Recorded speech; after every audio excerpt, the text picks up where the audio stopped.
L'éditorial du matin, c'est une réflexion sur l'actualité brûlante, des développements importants, des sujets d'ALIA et d'intégration. C'est tous les matins sur Studio Kalita.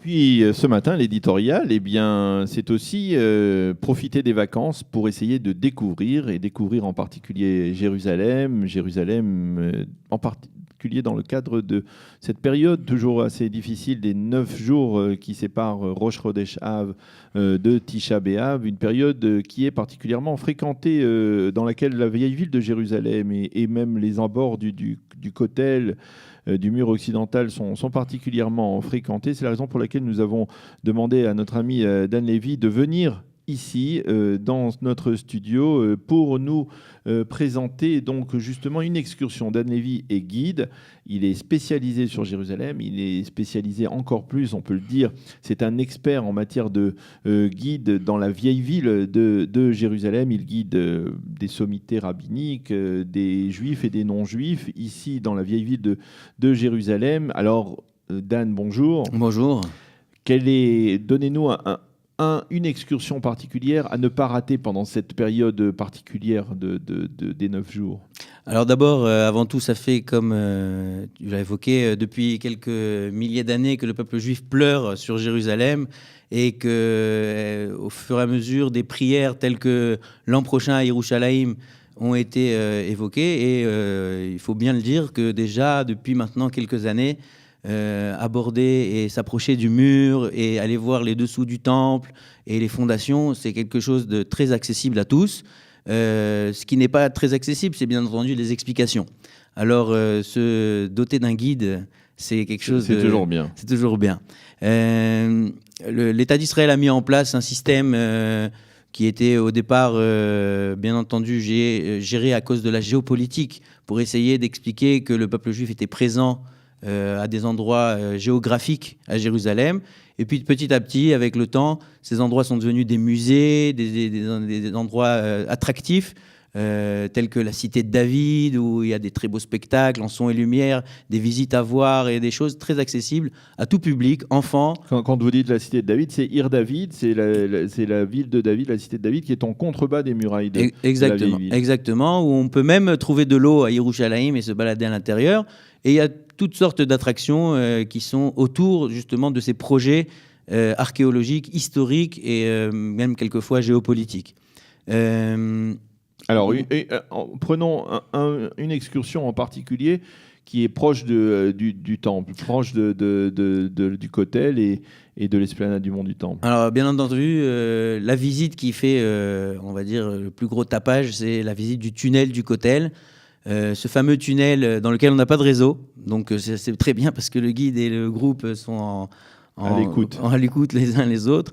Et bien entendu, ce tunnel a été fait il y a quelques dizaines d'années maintenant, il y a 20 ans, dans le but de découvrir et de mettre à nu toute la longueur du mur qui fait 488 mètres. Quelque chose d'impressionnant. Quand on est au Kotel en train de prier, on est devant un petit mur qui est grand d'histoire mais qui n'est pas très grand en longueur.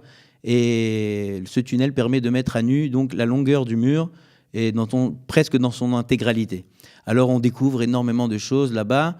On descend d'abord dans des profondeurs énormes de 20 mètres quelquefois pour aller chercher les traces de présence juive qui sont tout en dessous de ces décombres. Alors par exemple, ceux qui n'ont pas encore fait le tunnel des Asmonéens, c'est le nom officiel, on va dire, de ce site, savent qu'à un certain endroit, on arrive face à l'endroit où on est en face du Kodesh HaKodashim, du Saint des Saints, et c'est particulièrement émouvant. Oui, exactement, puisque en fait, je ne sais pas si les auditeurs le savent, mais il y a 4 murs, 4 kotels qui existent à Yerushalayim, et le peuple juif s'est tout le temps attaché au mur occidental.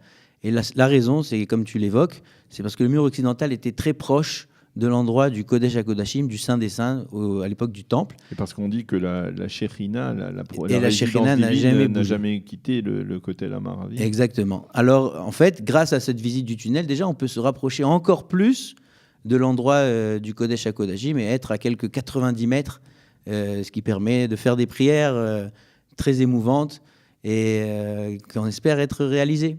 Alors, et qu'est-ce que l'on peut voir dans ce tunnel et où il commence et où il se termine? Alors, il commence devant la grande place qui est l'esplanade du Cotel, la place où tout le monde se réunit pour aller prier.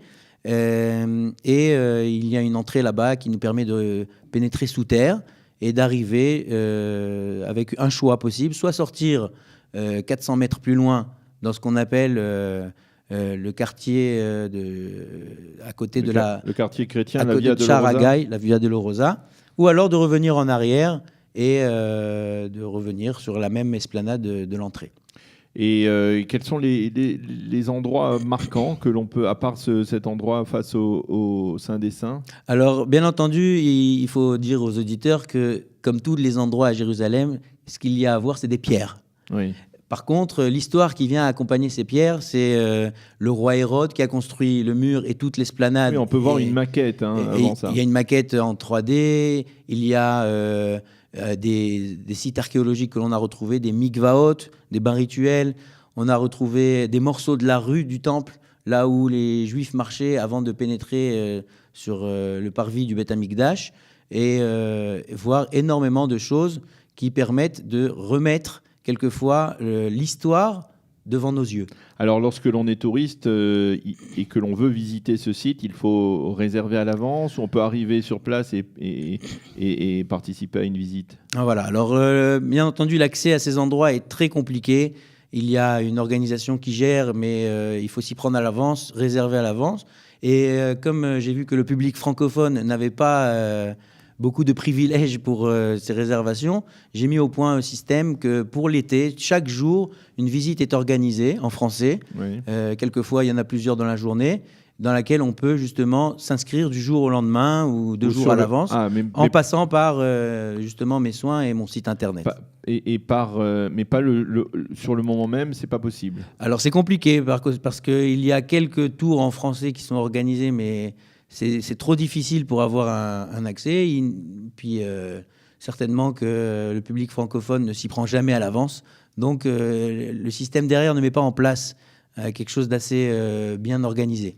Eh bien, merci Dan Lévy de nous avoir parlé donc de ce tunnel des Hasmonéens, de ce tunnel du Kotel Amaravi qui longe donc le Kotel Amaravi, un tunnel particulièrement émouvant qui nous replonge véritablement dans l'histoire et dans l'histoire même de la construction et de la destruction du second Beth Amikdash, qui est tout à fait d'actualité aujourd'hui. Merci de nous avoir parlé. Et bien entendu, ceux qui souhaitent être en contact avec vous peuvent vous retrouver sur votre site internet, le site de Dan Lévy, guide ici à Jérusalem. Guidejerusalem.com. Voilà, merci Dan Lévy. L'éditorial du matin, c'est une réflexion sur l'actualité brûlante, des développements importants, des sujets d'ALIA et d'intégration. C'est tous les matins sur Studio Kalita.